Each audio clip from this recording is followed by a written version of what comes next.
ప్రియమైన దేవుని బిడ్డలారా, సహోదరి సహోదరులారా, గత 2-3 దినములుగా నేను ఆయా పనులు ఉండటం వల్ల, బిజీగా ఉన్నందువల్ల మీ ఎదుటికి రాలేకపోయాను. ఎలా ఉన్నారు మీరందరూ? దేవుని మహాకృపలో మీరు క్షేమంగా ఆయురారోగ్యాలతో, ఆత్మీయమైనటువంటి ఆనందంతో, సేవా పరిచర్యలోని ఘన విజయాలతో ముందుకు కొనసాగాలనేది నేను, నా భార్య పుష్పకుమారి, మాతో ఉన్న దైవజనులు, సహోదరులు మేమందరం ఆకాంక్షిస్తూ ఈ మాటలు మీలో ప్రతి ఒక్కరికి దీవెనకరంగా, ఆశీర్వాదకరంగా ఉండాలని, మనందరినీ పురికొల్పి ప్రేరేపించేవిగా ఉండాలని ఆశతో దేవుడిచ్చిన భారం చొప్పున నేను ఈ మాటలు మీ వద్దకు తీసుకువస్తున్నాను. ఎక్కువసేపు మాట్లాడడం వల్ల ఏమీ ప్రయోజనం లేదు, కానీ మీకు ఒక ప్రాముఖ్యమైనటువంటి దేవుని వాక్య సత్యాన్ని పౌలు గారు తన ఆత్మీయ కుమారుడైనటువంటి ఆ యొక్క తిమోతికి తెలియజేస్తున్నటువంటి విషయము 2 తిమోతి పత్రికలో 4వ అధ్యాయము 1-2 వచనాలు. 2 తిమోతి 4వ అధ్యాయము 1-2 వచనాలు గమనించండి. ప్రియమైన దేవుని బిడ్డలారా, దేవుని వాక్యంలో చదువుతున్నాను. దేవుని ఎదుటను సజీవులకును మృతులకును తీర్పు తీర్చు క్రీస్తు యేసు ఎదుటను ఆయన ప్రత్యక్షత తోడు, ఆయన రాజ్యము తోడు నేను ఆనబెట్టి చెప్పున్నదేమనగా, వాక్యమును ప్రకటింపుము. వాక్యమును ప్రకటింపుము. సమయమందు, 2వ వచనం, సమయమందును అసమయమందును ప్రయాసపడము, సంపూర్ణమైన దీర్ఘశాంతముతో ఉపదేశించుచు ఖండించుము, గద్దించుము, బుద్ధి చెప్పు. ఎందుకనగా జనులు హితబోధను సహింపక దురద చెవులు గలవారై తమ స్వకీయ దురాశలకు అనుకూలమైన బోధకులను తమ కొరకు పోగు చేసుకొని సత్యమునకు చెవినియక కల్పన కథల వైపునకు తిరుగు కాలము వచ్చును. అయితే నీవు అన్ని విషయములలో మితముగా ఉండుము, శ్రమపడము, స్వార్థకుని పనిచేయము, నీ పరిచర్యను సంపూర్ణముగా జరిగింపు. హల్లెలూయా. ఇది ఆనబెట్టి, ఆన అంటే మనం అనుకుంటాం ఏదో ఆనించి అనేది కాదు. ఆన అంటే ప్రమాణం చేసి పలుకుతున్న మాటను బైబిల్లో ఉన్నటువంటి ఆలోచన విధానము. అది ఆన అన్నప్పుడు అది ప్రమాణపూర్వకముగా చెప్పుచున్నటువంటి మాట. పౌలు గారు తన ఆత్మీయ కుమారుడికి తిమోతికి తెలియచేసిన ఈ మాటలు మనందరికి కూడా ఈ రోజున వర్తిస్తాయండి. ఎందుకంటే జనులు తమకిష్టమైనటువంటి రీతిలో వినాలని, తమకు కోరుకున్న విషయాలు, కథలు, కాకము కథలు చెప్పేవాళ్ళు కావాలని, ఆత్మీయ విషయాలలో ఆసక్తి లేకుండా ఏదేదో వారు విని గంతులు వేయడానికి, సంతోషించడానికి, జోకులు పేల్చుకొని ఒకరి మీద ఒకరు పడి నవ్వుకోవడానికి తప్ప ఎందుకు కొరగాని బోధ చేసే కొందరు బయలుదేరారు. నవ్వితే తప్పని మేము చెప్పడం లేదండి, నేను చెప్పను, ఎవరూ చెప్పరు. నవ్వు సహజంగా వస్తుంది. నవ్వేటప్పుడు నవ్వాలి, ఏడ్చేటప్పుడు ఏడవాలి, ఆలోచించేటప్పుడు హృదయపూర్వకంగా ఆలోచించి దేవుని శక్తితో, బలముతో, దైవ చిత్తాన్ని ఏదో తెలుసుకొని తదనుగుణంగా లేఖనాలను గ్రహించుకొని ఆత్మ సహాయంతో దాన్ని మనం అన్వయించుకోవడానికి ఇది ప్రయోజనకరంగా ఉన్నది. అందుకనే ఇది పౌలు గారు వాడినటువంటి చాలా గాఢమైనటువంటి భావోద్వేగంతో వాన చెప్పి ప్రమాణం చేసి చెప్తున్న మాట చూడండి. ప్రమాణం చేసి చెప్తున్నాడు దైవజనుడు. ఏమని? ప్రీచ్ ద వర్డ్, వాక్యమును ప్రకటించమంటున్నాడు. 1వ వచనంలో మనం చూస్తే ఇది ఎక్కడికి తీసుకెళ్తుంది? 3వ అధ్యాయంలోని చివరి భాగంలో ఉన్నటువంటి కాబట్టి అనే మాట, లేకపోతే దేర్ ఫోర్ అని అంటాం ఇంగ్లీష్లో. కాబట్టి ఎందుకనగా ఇలాంటివన్నీ కూడా ప్రీవియస్గా మనం చదివినటువంటి 3వ అధ్యాయం 16-17 వచనాల్లో దైవజనుడు సన్నద్ధుడై ప్రతి సత్కార్యమునకు పూర్ణముగా సిద్ధపడి ఉండునట్లు దైవావేశము వలన కలిగిన ప్రతి లేఖనము ఉపదేశించుటకును, ఖండించుటకును, తప్పు దిద్దుటకును, నీతి యందు శిక్ష చేయుటకును ప్రయోజనకరమైనది. శిక్ష అంటే శిక్షా విధి కాదు, శిక్షణ ఇవ్వడం. దాని కొరకే దేవుని వాక్యం ఎంతో ప్రయోజనకరమైనది. మనలో ప్రతి ఒక్కరం కూడా ఇతరులను శిక్షణ ఇచ్చి, ఇతరులకు శిక్ష చేసి, శుశ్రూష చేసి, ఇతరులకు మార్గదర్శకత్వం వహించటానికి, ఇతరులకు మాదిరిగా నిలబడటానికి దేవుని యొక్క వాక్య సత్యాలు మనం గ్రహించుకొని వాటినన్నిటిని కూడా మన ఆచరణలో ఇతరులకు కూడా వాటిని ఉపదేశించగలిగే స్థాయికి మనం ఎదగాలని, మనం పరిణతి చెందాలని, మెచ్యూర్ కావాలని, ఎదుగుదల, ఆత్మ సంబంధమైన ఎదుగుదల మనలో రావాలని దేవుడు కోరుకుంటున్నారు. దేవుని దాసుడైన అపొస్తలుడైన పౌలు గారు తన కుమారుడైన ఆత్మీయ కుమారుడైన తిమోతికి అదే విషయాన్ని బోధించారు. ప్రియమైన దేవుని బిడ్డలారా, దేవుని వాక్యంలోనే ప్రతి ప్రశ్నకు జవాబు ఉన్నది. ఈ లోకంలో ప్రతి మనుషుడికి అవసరమైనటువంటిది దేవుడు మాత్రమే. దేవుడు తన పరిశుద్ధ లేఖనాన్ని ఆయుధంగా చేశారు. ఆ పరిశుద్ధ లేఖనము చదివే వరకు, దాన్ని గ్రహించుకునే వరకు ఏ వ్యక్తికి నెమ్మది ఉండదు. ప్రజలందరూ నెమ్మది లేనివారుగా ఉన్నారు. సమస్యలు సుడిగుండంలో కొట్టుమిట్టాడుతున్నటువంటి మానవాళి పైకి గుంభనంగా, గంభీరంగా, తమకేమీ కానట్టు, తమకేమీ సమస్యలు లేనట్టు చిరునవ్వుతూ, ఇదంతా బిజినెస్ వరల్డ్లో ఇవన్నీ ఉన్నాయి. నేను బిజినెస్ స్టడీ చేశాను. వ్యాపార సంబంధమైనటువంటి ఆ యొక్క ముఖ్య పదవులలో వ్యాపారాన్ని నిర్వహించే నిర్వహణకర్తలు ఎలా వ్యవహరించాలి, వీటన్నిటికి సంబంధించిన పుస్తకాలు చాలా చదివాను. కస్టమర్తో ఎలా మాట్లాడాలి, ఎలా కన్విన్సింగ్గా వారిలో ఆశ ఎలా పుట్టించాలి, ఎలా మన దారిలోకి తెచ్చుకోవాలి అని ఈ టెక్నిక్సే సైకలాజికల్గా, ఇంకా ఇలాంటివి సామాజిక కట్టుబాట్లకు సంబంధించిన విషయాలు, మర్యాద, బిజినెస్ స్టాండర్డ్ బిహేవియర్ ఒకటి ఉంది. డ్రెస్ కోడ్తో సహా ప్రతి విషయంలో పర్టికులర్గా అన్ని నేర్పిస్తూ ఉన్నారు. మాట్లాడే విధానం, పదాలు ఎంపిక, దేవునిలో అది లేదు. మన ప్రభువైన యేసుక్రీస్తు వాక్య ధ్యానంలో మనం నేర్చుకోవాల్సిన విషయము కృత్రిమత్వానికి తావు లేదు. ప్రజలకు వారిని కన్విన్స్ చేయడానికి కాదు, ప్రజల యొక్క అవసరత వారు తెలుసుకోగలిగేటట్లుగా మానవుని యొక్క పాప స్థితిని గురించి, లోకము పడిపోయిన స్థితిని గురించి, ప్రభు యొక్క ప్రేమను గురించి, ప్రభు అయిన యేసుక్రీస్తు వారి యొక్క శిలువ బలి గురించి, పరలోకపు తండ్రి యొద్ద నుండి ఆయన పంపబడిన విధానమును గురించి, ఆయన కన్యక గర్భంలో పాపరహితుడుగా ఆయన జన్మించడము, ఆయన జనన, మరణ, భూస్థాపన, పునరుత్థానాలకు సంబంధించిన విషయాలన్నీ కూడా క్షుణ్ణంగా మనము ఎరిగి వాటిని అవపోసన పట్టి ఇతరులకు వాటిని తెలియచేయకపోతే ఈ లోకము చెడిపోయిన స్థితిలోనే ఉంటుంది. హెచ్చరిక పొందరు, కనువిప్పు కలగదు, పాపంలో నుండి విడుదల పొందలేరు. ప్రభు అయిన యేసుక్రీస్తు యొక్క ప్రేమ యొక్క అర్థం తెలియదు. దేవుడు లోకమును ఎంతో ప్రేమించనని చెప్పినప్పుడు లోకాన్ని ప్రేమించి దేవుడు ఏం చేశారు అనే విషయాన్ని మనం చెప్పగలం. ప్రభు అయిన యేసుక్రీస్తు తన రొమ్మును ఆనుకొని ఉండే, తన శాశ్వతముగా తనతో ఎన్నడూ బయటికి రాని, వేరు కానటువంటి అవిభాజ్యమైనటువంటి భాగముగా తండ్రి యందు కుమారుడు, కుమారుడు యందు తండ్రి ఏకమై ఉన్నారు.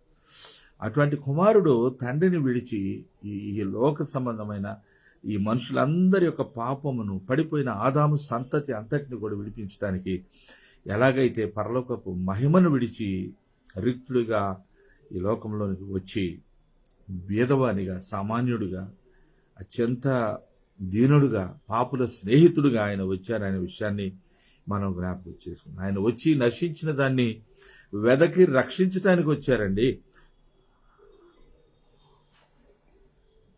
తప్పుపోయిన కుమారుని యొక్క వాస్తవికంగా పరిపూర్ణంగా ప్రజలకు వివరించి ఏ రీతిగా మానవులు పతనమైపోయారు, ఏ రీతిగా దేవుని నుండి దూరం అయ్యారు, ఏ రీతిగా వారు పాడైపోయారు, ఏ రీతిగా తాము రిక్తులైపోయి పొట్టి చేతులతో మిగిలిపోయారు, దేవుని మహిమను కోల్పోయిన వారు ఎలా ఉన్నారు. తర్వాత శిక్షా విధి, ఆయన పశ్చాత్తాపడి ఆ కుమారుడు తిరిగి వచ్చినప్పుడు తండ్రి ఎలా చేర్చుకున్నారు.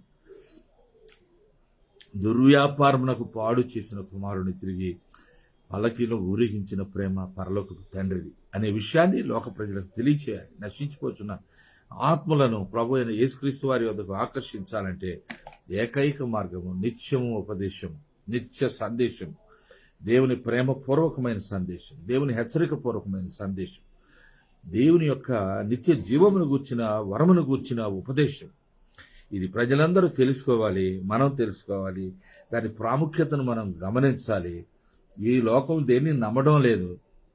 ఎన్నిసార్లు మనం బొంబాడి, ఇప్పుడు ఉదాహరణకి ఈ యుద్ధంలో ఒక తంత్రం ఉన్నది. యుద్ధము చేసేటప్పుడు అంట పైనుంచి విమానాల్లో నుండి ఎత్తైన ప్రదేశంలో వారి విమానాలను ఎవరు దాడి చేయలేనంత స్థాయిలో వాటిని ఎత్తుకు తీసుకువెళ్ళి అక్కడ నుండి ఇన్ని కిలోటన్నుల ప్రియులు పదార్థాలను ఒక నిర్దిష్టమైన లక్ష్యం మీద వారు జార విడిచినప్పుడు అక్కడ భయంకరమైన విస్ఫోటనం జరుగుతుంది. దెబ్బ మీద దెబ్బ, దెబ్బ మీద దెబ్బ. ఈ మధ్యకాలంలో ఇశ్రాయేలీయులు ఆ యొక్క పాలస్తీన్ వారి పైన జరిగిస్తున్నటువంటి యుద్ధకాండలో మరి వారు వీరు చేసిన వ్యూహాలు, ఆ వారు వచ్చి వారి వల్లనే ఇది జరిగినప్పటికి కూడా మనం ఎవరిది తప్పు ఒప్పనే తీర్మానించే విషయంలో మనం లేము. కానీ జరుగుతున్న యుద్ధ తంత్రంలో ఎవరు ఎలాగున దెబ్బ కొడుతున్నారు, వ్యూహం ఎలా ఉన్నది అనేది తెలుసుకొని ఈ రోజున మరి నిన్నటి వార్తల్లో, రాత్రి వార్తలలో, అంటే ఈ నేటి వార్తల్లో ఇజ్రాయేలు వారు పాలస్తీనాలో ఒక ప్రాముఖ్యమైనటువంటి ఒక బేస్ మీద వారు బాంబు దాడి చేశారని విన్నా. వారు ఎంతో వేగు చూచి రహస్యంగా సమాచారాన్ని సేకరించి వారి యొక్క శక్తియుక్తులను నిర్వీర్యం చేసి వారు యుద్ధ తంత్రంలో ఒక అడుగు ముందుకు వేశారని చెప్పాలి. ఇశ్రాయేలు దేవుని కృపతో వారు జరిగిన అన్యాయాన్ని ఎదిరిస్తూ చేస్తున్న దాడి ఒకే ఒక దేశం మీద ఎన్నో దేశాలు ఒక్క పెట్టున వచ్చి ఇజ్రాయేలుపై దాడి చేసినా కూడా వారు దేవుడిచ్చిన వ్యూహం చొప్పున నిరంతరము వారి యొక్క రక్షణ వ్యూహాలని పదును పెట్టుకుంటూ వారు ఎలా తమ దేశాన్ని కాపాడుకుంటారు. అలాగే మనము ఆత్మ సంబంధమైన జీవితంలో మనం వ్యక్తిగతంగా ఎన్నెన్నో వ్యూహాలు, సాతాను యొక్క శక్తిని, యుక్తిని వాడిని పడగొట్టడానికి ప్రభు అయిన యేసుక్రీస్తు వారికి అనువైన శిష్యుడుగా, శిష్యురాలుగా మనం ఉండి దేవుని బిడ్డలుగా జీవించడానికి, మన ఇరుగు పొరుగు వారి యొక్క ఆత్మల రక్షణ విషయంలో మనం భారం కలిగి ఉండటానికి దేవుని వాక్యమే మరి అనివార్యమైనటువంటి ఆయుధం. ఆ ఆయుధము లేకపోతే, క్షమించండి ఎప్పుడూ లేదు, తలపోటుగా ఉన్నందువల్ల టీ తాగుతూ మాట్లాడుతున్నాను. ఇది అమర్యాద అని భావించవద్దు దయచేసి.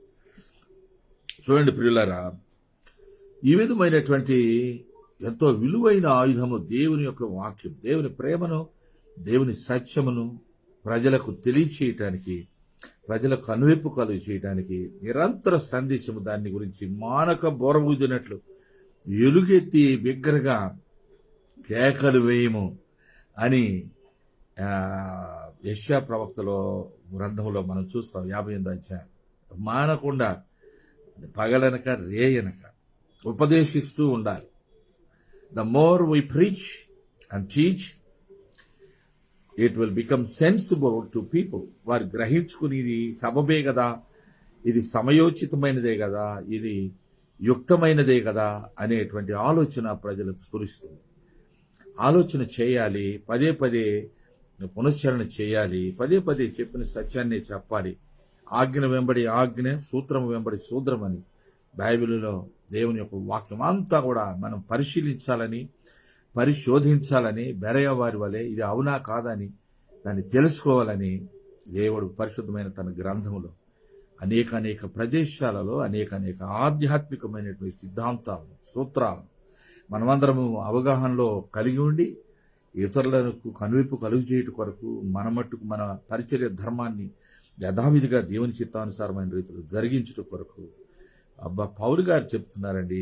ఆయన ఎంత ఇంటెన్సిటీతో, how much of strong feeling, how much of deeper conviction, ఎంత లోతైన ఒక ఒప్పుదల, ఇది సరి అయినది, తప్పక చేయాలి ఆనబెట్టి చెప్పే అంత అవసరం ఏమొచ్చిందంటే అది ఎంతో ప్రాముఖ్యమైనది అయితే తప్ప, అత్యంత పిన్న వయస్కుడు, ఆత్మ సంబంధంగా ఎదుగుచున్నవాడు, దేవుని కృపలో ఆత్మీయ కుమారుడుగా ఉన్నటువంటి తిమోతికి పౌలు గారు రాస్తూ ఉన్న ఈ ఉపదేశం ఈ నేటి దినాల్లో మనందరికీ శిరోధార్యం. దేవుని ఎదుటను సజీవులకును మృతులకును తీర్పు తీర్చు క్రీస్తు యేసు ఎదుటను ఆయన ప్రత్యక్షత తోడు. హల్లెలూయా. ఆలోచన చేయండి ప్రియులారా. నాలో ఒక అవగాహన కలిగింది, మీకు కూడా అతి అవగాహన కలగాలనే నా ఆశ. ఆ దేవుని ఎదుటను సజీవులకును మృతులకును తీర్పు తీర్చు క్రీస్తు యేసు ఎదుటను ఆయన ప్రత్యక్షత తోడు, ఆయన రాజ్యము తోడు. నేను ప్రమాణం చేసి చెప్పునదేమనగా వాక్యమును ప్రకటింపుము, వాక్యమును ప్రకటించుము, సమయమందును అసమయమందును ప్రయాసపడము, సంపూర్ణమైన దీర్ఘశాంతముతో ఉపదేశించు, ఖండించుము, గద్దించుము, బుద్ధి చెప్పుము. ఎందుకనగా జనులు హితబోధను సహింపక దురద చెవులు గలవారై తమ స్వకీయ దురాశలకు అనుకూలమైన బోధకులను తమ కొరకు ప్రోగు చేసుకొని సత్యమునకు చెవినియక కల్పన కథల వైపునకు తిరుగు కాలము వచ్చింది. కల్పన కథలు కావాల ప్రజలకు. వారి ఆత్మలకు పట్టిన ఆ దౌర్భాగ్యమైన సాతాను సంబంధమైన శోధనకు నుండి విడుదల పొందాలని, పాపంలో నుండి విడుదల పొందాలని, సంఖ్యలలో నుండి శృంఖలాల్లో నుండి స్వేచ్ఛను పొందాలని, ఆత్మ అనుగ్రహించు స్వేచ్ఛ స్వాతంత్ర్యాలు అనుభవించాలని, సంపూర్ణ సత్యములో ప్రతిష్ఠింపబడాలనే ఆశ ప్రజలకు లేదు. కాకమ్మ కబుర్లు చెప్పేవారు కావాలి, మాటలు చెప్పి పూటలు పుచ్చేటటువంటి వ్యక్తులు ఈ దినాల్లో అవసరమయ్యారనుకుంటా ప్రజలకు. దురద చెవులు కలిగినటువంటి వారు వేరే నీచమైన విషయాలు వినడానికి, చెడిపోయిన విషయాలు, కలహానికి వచ్చి, యుద్ధానికి వచ్చి, ఒకరిపై ఒకడు పడి పోరాడి నేను జయించాను అని ఒకరిపై ఒకరు వేసుకునే సవాళ్లను గురించి ఆసక్తి కలిగి ఉన్నది లోకం. మనకి ఈ రోజున మన వైఖరి అది కాదు.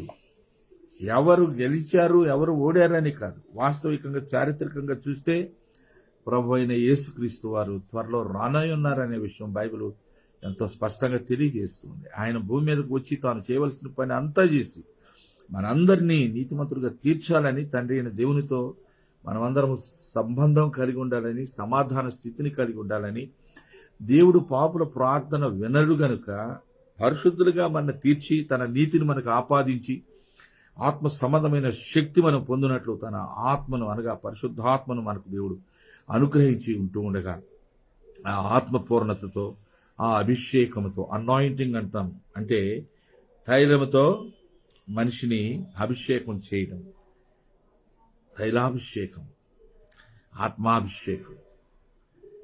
మరి ఈ విధమైనటువంటి అభిషేకం అనే కాన్సెప్ట్ని మనం తెలుసుకోవాలి. ఆత్మ పూర్ణత చేత దైవ సంబంధమైన విషయాలు బహు సునాయాసంగా ఆత్మీయమైన లోతులను మనం గ్రహించుకొని దేవుని యొక్క ఉద్దేశం ఏమిటో దాన్ని మనం తెలుసుకోగలుగుతాం. ఆ విధమైనటువంటి అనుభవంలోకి మనం అందరం రావాలనేటువంటి ఆశ నాకు బాగా ఉన్నది. అయితే మనము చరిత్ర సృష్టించిన మానవ జాతి మనుగడకు మలుపు తిప్పినటువంటి మన ప్రభు అయిన యేసుక్రీస్తు వారు ఆయన చెప్పినటువంటి మాట ఆయన చెప్తున్నారు. ఏం చెప్తున్నారు? 40వ అధ్యాయం ఒకసారి చూద్దాము. 8వ వచనంలో, యెషయా గ్రంథంలో 40వ అధ్యాయము 8వ వచనం.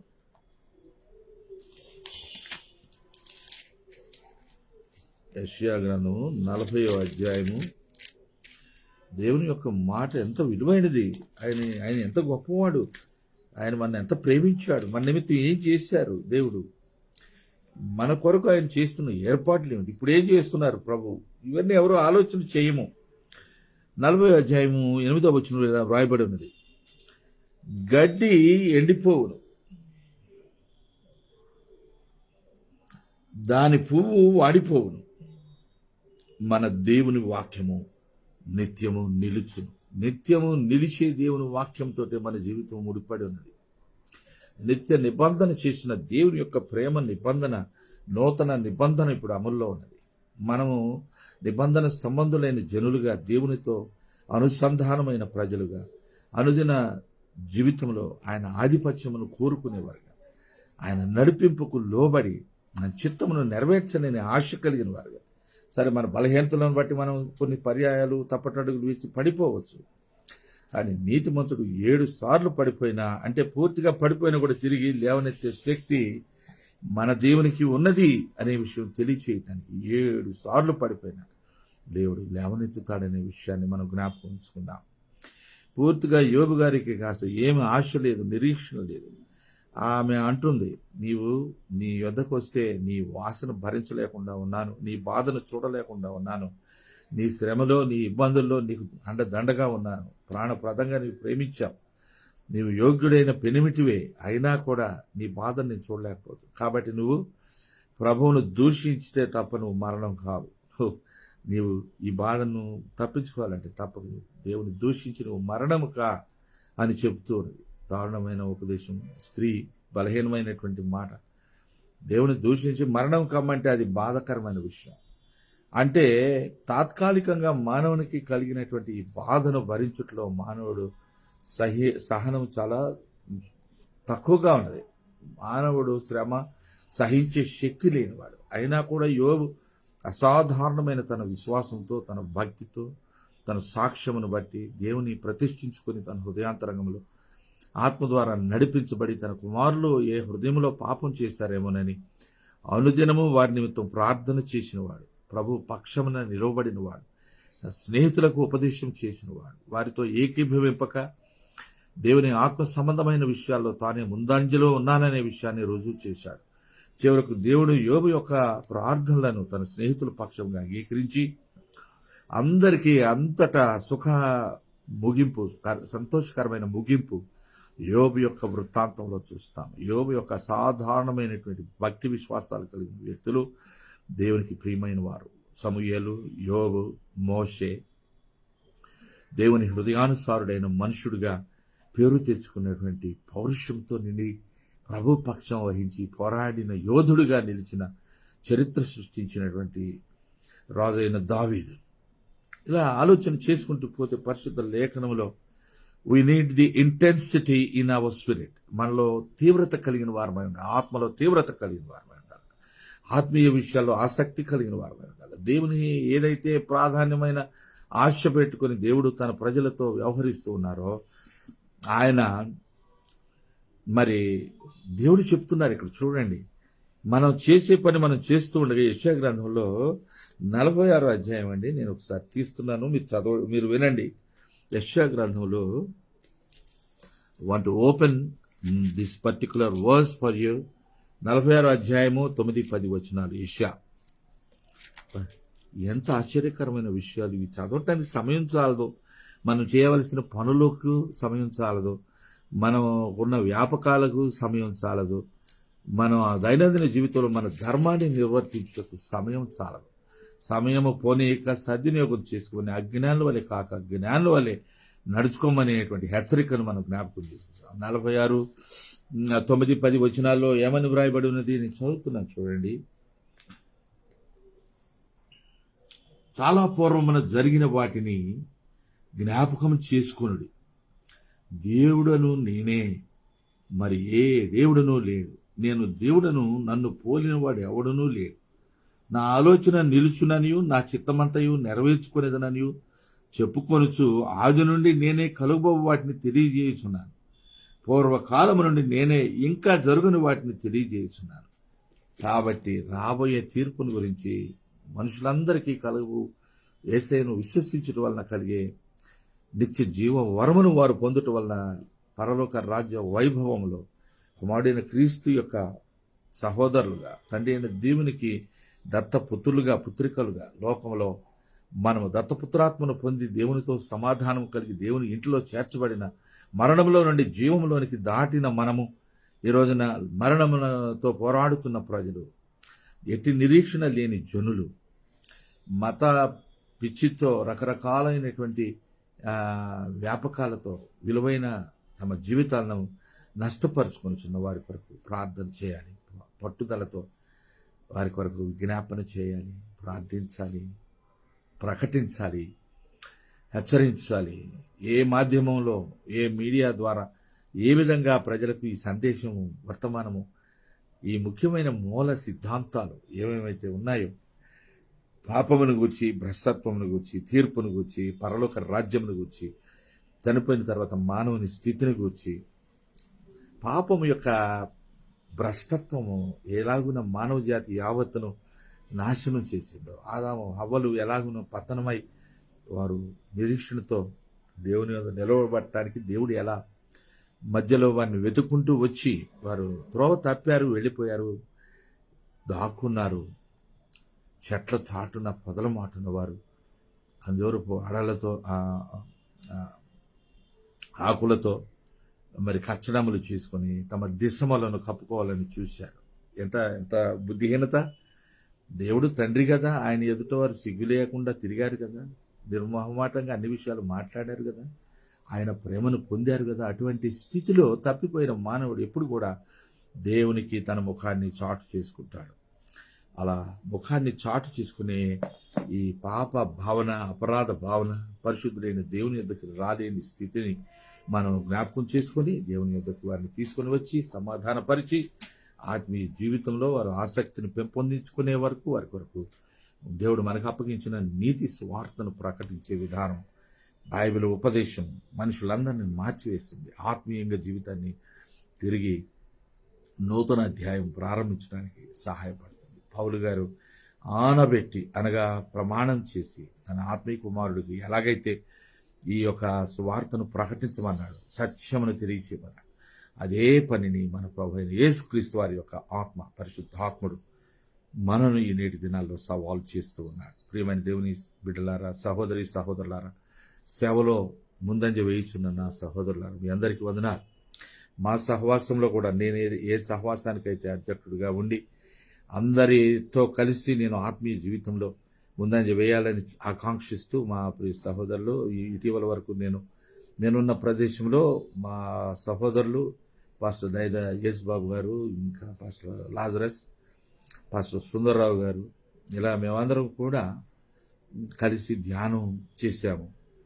మరి మేము చేసినటువంటిది అందరికీ అందుబాటులో ఉంచడానికి ఫేస్బుక్ లైవ్లో చేస్తున్నాం. ఇది కేవలం మా నలుగురు కొరకే కాదు, నా ఆధ్వర్యంలో కేవలం 50 మందే ఉన్నారు. మేమందరం కూడా 50 మంది, ఇంకొక 50 మంది వారికి అనుచరులు, ప్లస్ ఆయా స్థలాల్లో వారు చేస్తున్న సేవలో వారికి సహాయ సహకారాలు అందిస్తున్న అనేక మందికి నేను ఒక ప్రతినిధిగా, ఒక సహోదరుడిగా ఆత్మ సంబంధమైన దిశానిర్దేశనం చేస్తూ, ఆత్మీయంగా వారిని పురికొల్పుతూ, హెచ్చరిక చేస్తూ ముందుకు నడిపిస్తున్నటువంటి ఈ విధానంలో దేవుని వలన మరలా ఈ మధ్యాహ్న కాల సమయం, ఈ సాయంకాల వేళలో నేను పురికొల్పబడుచు ప్రియులైన మీ అందరి ఆత్మీయ క్షేమాభివృద్ధిని కోరుకుంటూ, తప్పక మీరు అపోస్తలుడైన పౌలు గారు తన ఆత్మీయ కుమారుడైన తిమోతికి ఆనబెట్టి అనగా ప్రమాణం చేసి చెప్పినటువంటి ఉపదేశించిన ఈ ఉపదేశాన్ని మనలో ప్రతి ఒక్కరము శిరసావహించాలని కోరుకుంటూ 2వ తిమోతి పత్రిక 4వ అధ్యాయము, మరి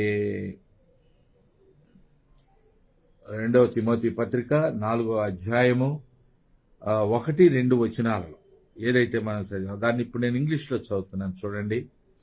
I charge the therefore before God and the Lord Jesus Christ, who shall judge the quick and the dead at his appearing. సజీవులకును మృతులకును తీర్పు తీర్చే యేసయ్య తాను ప్రత్యక్షమైనప్పుడు ఆయన చేయనై ఉన్న తీర్పు, ఆయన యొక్క రాజ్యము కూర్చి మనం తెలియచేయాలని, రాబోయే స్థితులు చాలా ప్రమాదకరమైనవని, ప్రజలందరికీ ప్రాముఖ్యమైనవని, హఠాత్తుగా ఆయన వచ్చినప్పుడు మనం నిరుత్తరులుగా ఉండకుండా సంసిద్ధులుగా హెచ్చరిక పొందిన వారమై, ప్రేమతో ఆయన్ని స్వీకరించిన వారమై, మరణంలో నుండి జీవంలోనికి దాటిన వారమై, మన వాక్య సత్యాలని శిరోధార్యముగా భావించుకొని హత్తుకున్న వారమై ఆయన ఎదుట మనము నిందారహితంగా జీవించాలనేటువంటి ఆశతో మనం ముందుకు వెళుతున్నాం. ఇంత గొప్ప వాగ్దానము అంటే ప్రమాణం చేసి హెచ్చరిక చేసి జ్ఞాపకంలో ఉంచడానికి ఎంత ప్రాముఖ్యమైన సత్యాన్ని ఉపదేశించారు. పౌలు గారి ఉపదేశం ఎంత శ్రేష్టమైనది, ఎంత విలువైనది. కనుక ప్రియమైన దేవుని బిడ్డలారా, మనం వాటిని మనం మనస్కరించుకుందాం, మన అంతరంగంలో వాటిని దాచుకుందాం, ప్రియమైనవిగా ఎంచుకుందాం. వాక్య ధ్యానమే ఎంతో విలువైనది, అది ప్రత్యేకమైనది, ప్రజలందరికీ అవసరమైనది. అందుకే సమయంలో అసమయంలో, ఎందుకంటే వీరు దురద చెవులు కలిగిన వారయ్యారు. వారికి ఇష్టమైన బోధకులను తమ కొరకు పోగు చేసుకున్నారు. వారు వీరు అందరూ కలిసి గుడ్డివారై త్రోవ తప్పున ప్రక్కన గుంటలో పడిపోతారు. కనుక ఆత్మ సంబంధమైన వెలుగు కలిగిన దేవుని బిడ్డలుగా, ఆత్మ అభిషేకం యొక్క అనుభవము కలిగిన మనము, దేవుని వాక్య సత్యాలను శిరోధార్యముగా ఎంచుకున్న మనము, నీవు నేను మనమందరం చేస్తే అప్పుడు లోకంలో నిరీక్షణ మన ఇరుగు పొరుగు వారికి, మన కుటుంబీకులకు, మన శ్రేష్టమైన స్నేహితులకు, బంధువర్గానికి మేలుకరమైంది. ఇది సంఘంలో గొప్పలు పోవటానికి కాదు, అందరి క్షేమాభివృద్ధి కొరకు మనం చేయవలసిన పని. విజ్ఞాపన చేయాలి. దేవుడు వారికి, ఎదురువాడు వారికి మరుమనసు కలుగు చేయాలని, యథార్థమైన పశ్చాత్తాప హృదయం ప్రజలు కలిగి ఉండాలి, ప్రభు వైపు చూడాలని, ప్రభువును మహిమపరచాలని కోరుకుంటూ మనమందరం కూడా పౌలు గారి యొద్ద నుండి తిమోతి, ఆత్మీయ కుమారుడైన తిమోతి ఎలాగైతే ఉపదేశం పొందాడో అదే రీతిగా ఈ నేటి దినాన ఆత్మీయ జీవితంలో మనం అవసరమైనటువంటి ఈ ఉపదేశాన్ని స్వీకరించి ఇష్టమైన బోధకులను జనులు పోగులు చేసుకుంటూ ఉంటే అదంతా మనం ప్రక్కకు పెట్టి దానితో మనకు నిమిత్తం లేకుండా ఉపదేశాన్ని సరి అయిన లేఖనాలు ఓపెన్ చేసి దాన్ని చదివి వినిపించి హెచ్చరిక చేసి బుద్ధి చెప్పి సత్యంలో అనుభవ జ్ఞానము కలిగిన వారిగా వారిని చేయుటకు భారం మన పైన దేవుడు ఉంచాడు. ఆనాడు తిమోతికి ఇచ్చాడు, పౌలు గారి ద్వారా దేవుడు హెచ్చరిక చేశారు. ఆనాడు శిష్యులు ప్రభు వెంట తిరిగి నేర్చుకున్నారు. ఆయన చెప్పిన ఉపదేశం వారు వైదొలగలేదు. అందుకే వారు తమ ప్రాణాలను లెక్క చేయకుండా ఆయా దేశాల్లో ఆయా రీతులుగా వారు హతసాక్షులైపోయారు. ఈ నేటి తరంలో కూడా ఎంతోమందిని చూస్తున్నాం. ప్రభు కొరకు శ్రమ పడేవారిని, ఆస్తులు కోల్పోయిన వారిని, అవకాశాలను విడిచిపెట్టుకున్న వారిని. మనం కూడా ప్రభు కొరకు ఏది కోల్పోయినా 100 రెట్లు భూమి మీదనే ఇస్తామన్నారు కనుక ఆ 100 రెట్ల ఆశీర్వాదాన్ని మనం పొందాలి. మనం ఇరుగు పొరుగు వారి రక్షణ గురించిన బాధ్యత మన పైన దేవుడు ఉంచాడు. వారందరి ఆత్మలు నశించిపోతే, మనం చెప్పవలసింది చెప్పకుండా విఫలమైపోతే తప్పక ఒకానొక దినాన దేవుడు మనల్ని అడుగుతారు.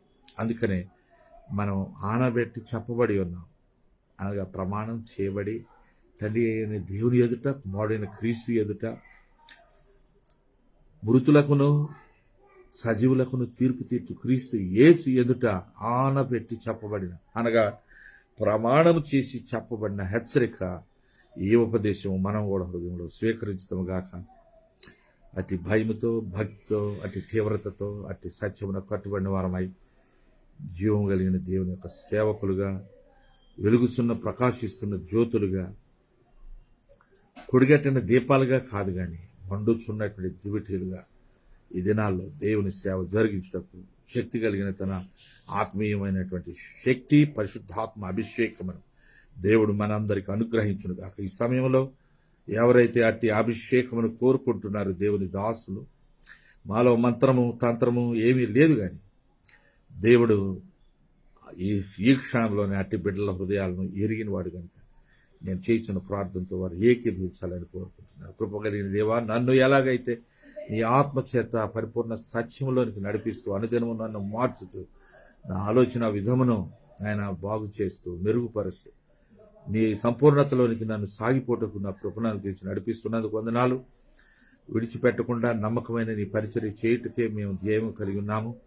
మేము నిరంతరము పౌలు గారు కుమారుడైన, ఆత్మీయ కుమారుడైన తిమోతికి హెచ్చరిక చేసి వివరించి చెప్పిన రీతిగా మాకు కూడా నీ ఆత్మ ద్వారా ఈరోజు మేము వివరించబడి ఉన్నాము. సహాయం చేయ ప్రభువా. ఈ వాక్యములను మేము మర్చిపోకుండా హితబోధకు చెవినొగ్గని అనేకులను హెచ్చరించి వారి కనువిప్పు కలుగునట్లు వారి నిమిత్తం ప్రార్థన చేస్తూ, వారిని హెచ్చరిక చేస్తూ, గద్దిస్తూ, వారికి బుద్ధి చెప్పుతూ, వారికి శిక్షణ ఇస్తూ దేవుని యొక్క కార్యాల్లో మేము సాగిపోటుకే సహాయం చేయండి. ఈ ఒక్కరు వర్తమానం విన్న బిడ్డలందరినీ ఆత్మాభిషేకంతో మాకు కలిగిన ఏ విధమైన తీవ్రత ఆత్మలో నీవు కలిగిస్తున్నావు అదే స్థాయిలో అట్టి తీవ్రత నీ బిడ్డలకు కూడా అనుగ్రహించి, కనువిప్పు కలిగించి నీ కొరకు పాటుపడినట్లు ఈ బలమైన పనిముట్లుగా ఆయుధములుగా చేసుకొని ఈ వాక్యం అనే ఆయుధంతో మేమందరం ధరించుకొని యుద్ధ రంగంలో సాతాను ఎదిరించు పోరాడి నీ పక్షంలో గొప్ప విజయాలు వ్యక్తిగత జీవితంలోనూ సంఘ జీవితంలోనూ పరిచర్యలను సాధించు భాగ్యం మాకు అనుగ్రహించమని కృపా కటాక్షములు కలిగిన యేసు ప్రశస్తనాము ఈ ప్రార్థనా మనవులు మీకు మిక్కిలి వినయంతో సమర్పించి అడిగి వేడుకుంటున్నాము తండ్రి. ఆమెన్. మన ప్రభు అయిన యేసుక్రీస్తు కృప, తండ్రి అయిన దేవుని ప్రేమ, పరిశుద్ధ ఆత్మ యొక్క సహవాసము సన్నిధి మనకందరికీ దేవుని యొక్క ప్రత్యక్షత కొరకు ఎదురు చూచు ఆయన భక్తులకు అందరికీ, ఆయన కుటుంబాలకు, సంఘములకు, పిల్లలకు, పెద్దలకు, ఆత్మాభిషేకము కలిగిన దైవ ధ్వనులకు, సంఘములన్నిటికీ ఏ విభేదము లేకుండా సమస్త ప్రజానీకానికి దేవుని మెండైన కృప సత్యం వైపు వారిని ఆకర్షించే కృప దయచేయనుగా. ఆమేన్. అందరికీ వందనాలు. దేవుడు మనలో ప్రతి ఒక్కరిని ఆశీర్వదించుగాక. ఆమేన్. దయచేసి ఎవరైతే ఈ యొక్క వర్తమానం విన్నారో అటు వారు ఇతరులతో కూడా దీన్ని తప్పక షేర్ చేస్తారని నేను కోరుకుంటున్నాను. దేవుడు మిమ్మల్ని ఆశీర్వదించి దీవించి అభివృద్ధిపరచును గాక. మరలా దేవుడు అనుగ్రహిస్తే రాగల 2-3-4 దినాలు వారమంతా కూడా వారాంతం వరకు ఈ చివరి వరకు కూడా బిజీగా ఉంటాము. దేవుడి సమయం ఎప్పుడు ఇస్తే అప్పుడు దేవుని వాక్యంతో మీ ఎదుటికి నేను రావడానికి సిద్ధంగా ఉన్నాను. కనుక నా కొరకు ప్రార్థన చేయండి, మా సహోదరుల కొరకు ప్రార్థన చేయండి. మా కుమారుడు కొరకు దూరదేశంలో ఉన్నాడు శామ్యుల్ గ్రెగరీ రిచర్డ్ బాబు, ఆయన కొరకు, అలాగే నా భార్య పుష్ప కుమారి కొరకు, నా అనుచరులైన దేవుని దాసుల కొరకు, మరి మా సహవాసంలో సంఘంలో వీళ్ళందరి కొరకు ప్రార్థించాలి మనం చేస్తూ అందరికి వందనాలు తెలియజేస్తూ నా మాట ఇంతటితో ముగిస్తూ ఉన్నాను. దేవుడు మనందరినీ దీవించి ఆశీర్వదించుగాక. ఆమేన్. Praise the Lord. హల్లెలూయా.